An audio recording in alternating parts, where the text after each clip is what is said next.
আচ্ছা, আমাদের এই ফ্যানটা কীভাবে ফিটিং করবেন? এটা একটা রিচার্জেবল ফ্যান, মানে বিদ্যুৎ ছাড়া এই ফ্যানটা চলে, সাথে একটা ব্যাটারি থাকে। 56 ইঞ্চি সাইজের এই ফ্যানটা, এটা বিদ্যুৎ ছাড়া ফুল স্পিডে 2 থেকে 2.5 ঘন্টা চলবে। এটা পরীক্ষিত টেস্ট করা। এই ব্যাটারিটা থাকবে মিডিয়ামে 3 থেকে 4 ঘন্টা, লো স্পিডে 6 থেকে 7 ঘন্টা চলবে। আচ্ছা, কানেকশন কীভাবে করবেন আমরা সংক্ষেপে শর্টকাটে বুঝাই দিচ্ছি। তো ওই ফ্যানটা এইভাবে পাবেন আপনারা। পাওয়ার পরে এই যে আমাদের ফ্যানের সাথে আমি ফার্স্টেই বলে দিই ভিডিওর শুরুতে, আমাদের ফ্যানে কোনো রেগুলেটর ব্যবহার করা যাবে না। এটা ইনভার্টার টেকনোলজি, ইনভার্টার সিস্টেমে কোনো রেগুলেটর বা স্টেবিলাইজার ব্যবহার করা যায় না। আমরা স্টিকার করে দিচ্ছি এই যে ইউজ উইদাউট ডিমার, অর্থাৎ কোনো রেগুলেটর ব্যবহার করা যাবে না। এটা একদম সর্বপ্রথমে বলে দিলাম। এখন আসেন কানেকশনের ব্যাপারে।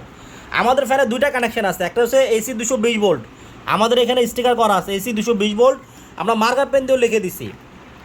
আবার এখানে 12 ভোল্ট ডিসির একটা কানেকশন আছে, এই যে আমি আপনাদেরকে দেখাই দিচ্ছি। এই যে 12 ভোল্ট ডিসি, ভালো করে দেখেন 12 ভোল্ট ডিসি, এই যে তীর চিহ্ন দেওয়া আছে, এবং এখন আমরা মার্কার দিয়েও লিখে দিচ্ছি 12 ভোল্ট ডিসি। তো ফ্যানে আমাদের 2টা কানেকশান, ডিসি এসি, ঠিক আছে। ব্যাটারিতেও আমাদের 2টা কানেকশান আছে, ডিসি এসি। এটা হচ্ছে বিদ্যুতের কানেকশান 220 ভোল্ট, সরাসরি এখানে বিদ্যুৎ যাবে 220 ভোল্ট। আর এটা হচ্ছে 12 ভোল্ট ডিসি, এখান থেকে আউটপুট হবে 12 ভোল্ট ডিসি। আচ্ছা, কানেকশানটা কীভাবে করবেন বলে দিই। আমাদের ফ্যানে ওই যে বলছি যে রিমোট কন্ট্রোল ব্যবহার করবেন, এই যে রিমোট কন্ট্রোল ব্যবহার করবেন, রেগুলেটর ব্যবহার করবেন না। বারবার রিপিট করতেছি কারণ অনেকে এই জিনিসটা ভুল করেন। রিমোট দিয়ে আপনি স্পিড কন্ট্রোল করতে পারবেন, কমাইতে বাড়াইতে পারবেন, অন অফ করতে পারবেন। এই যে অফ করবেন, অন করবেন, স্পিড কমাবেন বাড়াবেন, এবং এটা দিয়ে টাইম সেটও করতে পারবেন এসির মতো।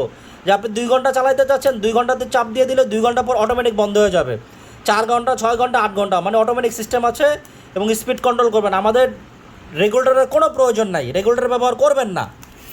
তো এখন আসে আমি কানেকশনটা বুঝাই দিই কীভাবে কানেকশনটা করবেন। প্রথমত এই 2টা তারের সাথে, যে এখানে যে এসি কানেকশন আছে, এই 2টা তারের সাথে 2টা তার জোড়া দিবেন। কেমন তার দিবেন? 2376 বিআরবি বিজলি ব্র্যান্ডের তার নেবেন। বিআরবি নিলে সবচেয়ে বেটার। হ্যাঁ, এরকম মোটা গ্যাজের হইতে হবে 2376। আমি নাম্বারটাও বলে দিলাম। এটার সাথে 2টা কানেকশন দিবেন এসির সাথে। আবার এই যে ডিসি যে কানেকশন আছে, পজিটিভ নেগেটিভ, এটার সাথেও 2টা কানেকশন দেবেন। প্রয়োজনে তার এখান থেকে ভালো করে কেটে নেবেন, প্রয়োজনে এখান থেকে একটু বেশি করে কাটবেন, কিন্তু কানেকশন যাতে লুজ কানেকশন না থাকে এটা খেয়াল করবেন। ভালো করে কানেকশন করে ভালো করে টেপ পাচাই দেবেন, একটু বেশি করে টেপ পাচাই দেবেন, যাতে শর্ট সার্কিট না হয়, এই বিষয়টা খেয়াল রাখবেন। এটাও প্রয়োজনে আমাদের অল্প একটু কাটা আছে কোম্পানি থেকে, প্রয়োজনে আরও বেশি করে কাটবেন, আর একটু বেশি করে কাটবেন, কেটে সুন্দর করে কানেকশন দেবেন যাতে লুজ কানেকশন না থাকে। দেওয়ার পরে এইখান থেকে 2টা তার, এখান থেকে 2টা তার যে জোড়া দিলেন, এই যে ফ্যানের ফুকা আছে পাইপের মাঝখান দিয়ে বের করবেন। সুন্দর করে বের করে আমাদের এই যে ফ্যানের সাথে পাইপ দেওয়া থাকবে, এটাকে সুন্দর করে এখানে লাগাবেন। এটা কীভাবে লাগাতে আপনারা নিশ্চয়ই সবাই জানেন, যে এখানে ফুকা আছে আমাদের, যে এখানে এটা খুলে এই ফুকায় ফুকায় মিলে এটা লাগা দিবেন। এই যে রড আছে এখানে, ঠিক আছে।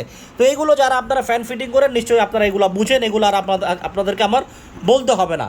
আগে এগুলো খুলে নেবেন, এই যে এগুলো নাটগুলো, এগুলো খুললে তারপর এটা লাগাবেন, নাহলে কিন্তু পুরোপুরি ঢুকবে না, এই ফুকা ফুকা মিলবে না। এগুলো আপনারা বুঝবেন যারা ফ্যান ফিটিং করেন, এগুলো বোঝানোর কিছু নাই, ঠিক আছে। আচ্ছা, তাহলে আপনারা তারটা যেটা করলেন, এখান থেকে 220 ভোল্ট, এখান থেকে 12 ভোল্ট, সুন্দর করে জয়েন করে কানেকশন করে, লুজ কানেকশন না থাকে, এখান দিয়ে বের করে সুন্দর করে এই পাইপের ভিতর দিয়ে বের করে দিবেন।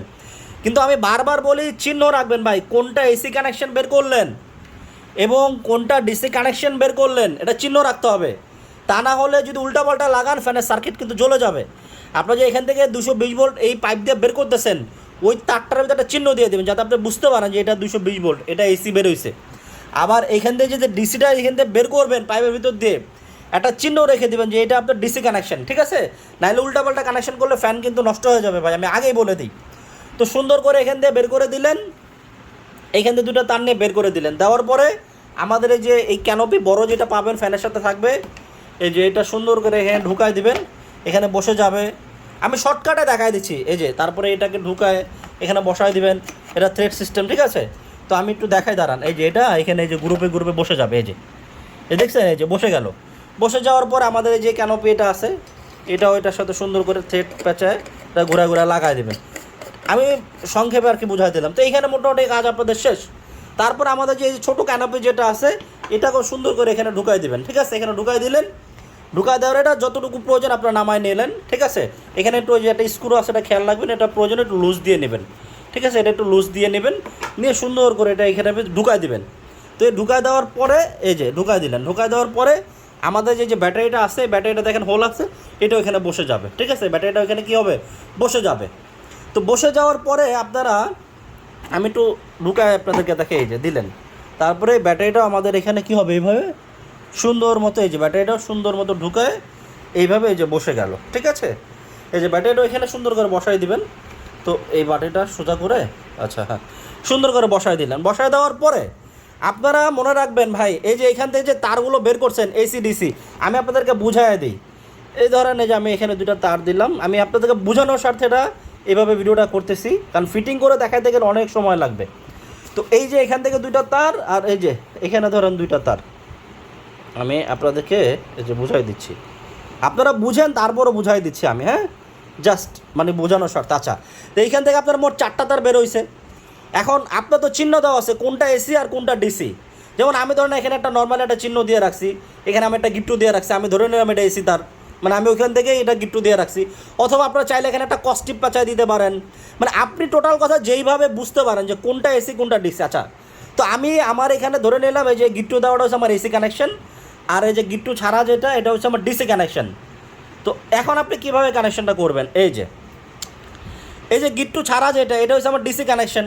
তো ডিসি কানেকশনের এই যে কালো যেটা, এই কালোটাই কালোতে লাগাই দেবেন। এই যে এটা তো আমি ফার্স্টেই বলছিলাম যে এটা কিন্তু আগে এটার সাথে জোড়া দিয়ে নেবেন, আগে জোড়া দিয়ে নেবেন, নেওয়ার পরে এই 3টা তার এখানে একসাথে হবে। ঠিক আছে, আর এই যে লালটা দেখতে পাচ্ছেন, এই লালটাও ঠিক এই যে এটার সাথে জোড়া দিয়ে দিবেন। ঠিক আছে, সুন্দর করে, তাহলে দেখবেন যে ফ্যান চলবে। তারপরে যে এসি কানেকশন যেটা, এই যে এটা এসি কানেকশন, এসি কানেকশানে লালের সাথে লাল লাগাই দিবেন, এই কালোর সাথে কালো লাগাই দিলেন, এসি কানেকশন পাওয়া গেল। এখন আপনার ফ্যানেও তো বিদ্যুতের লাইন দিতে হবে। এইখান থেকে আবার 2টা তার আপনারা এইখান থেকে এটার সাথে আরেকটার সাথে 2টা তার জোড়া দিয়ে ওইটা সরাসরি আপনার সিলিংয়ে ঢুকাই দিবেন, সিলিংয়ে যেখানে আপনার কারেন্টের লাইন আছে। কারণ এটা তো এটার সাথেই লেগে গেল, আর ডিসিটা ডিসির সাথে লেগে গেল। তো এখন আপনার ফ্যানে কানেকশন দিতে হবে বিদ্যুতের লাইন, কারণ এখানে তো 220 ভোল্ট ঢুকতে হবে, ফ্যানেও 220 ভোল্ট ঢুকতে হবে। তো এইটার সাথে এই কালোটার সাথে একটা এক্সট্রা তার জোড়া দিবেন, আর এই লালটার সাথে একটা এক্সট্রা তার জোড়া দিয়ে ওই 2টা তার আপনি সিলিংয়ে দিয়ে দিবেন। ঠিক আছে, আশা করছি ক্লিয়ার হয়ে গেছেন, আর কোনো কনফিউশন নাই। ফিটিংটা ঠিক আছে এরকমভাবে হবে। ঠিক আছে, তারপর যদি কোনো বুঝতে অসুবিধা হয় প্রয়োজন আমাকে ভিডিও কল দিবেন। বারবার বলে দিচ্ছি, উল্টাপাল্টা কানেকশন করবেন না। এসি কানেকশন এসিতে দিবেন, এই যে আমাদের স্টিকার করা আছে, আর ডিসি কানেকশন ডিসিতে দিবেন। দেওয়ার পরে এখান থেকে এই এসি কানেকশন থেকে 2টা তার নিয়ে সরাসরি বিদ্যুতের সংযোগ দিয়ে দিবেন, আর কোনো কিছু করার নাই, ফ্যান চলবে। তবে আবারও বলে দেয়, রেগুলেটর ব্যবহার করবেন না, রিমোট কন্ট্রোল ব্যবহার করবেন।